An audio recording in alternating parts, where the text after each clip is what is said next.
Teka lang, mga ninong at ninang. Tigil na sa pagtatago diyan. Ngayong Pasko, harapin nyo ang mga inaanak nyo ng may tapang at mga regalo. Alam na alam ng bawat batang Pinoy ang eksena.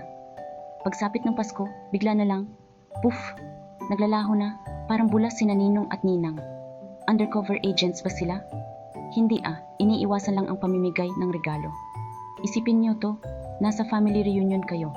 Tapos may sumigaw ng, nariyan na ang inaanak. Manood kayo habang nagiging Olympic sprinters ang mga tito at tita.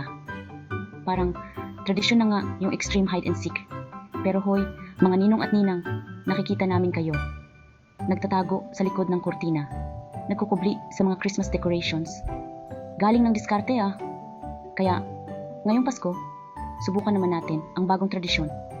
Imbes na magtago, magbigay naman kayo ng yakap, ngiti, o kaya naman nakakatawang Christmas meme. O kaya, ibigay nyo na lang talaga yung mga regalo.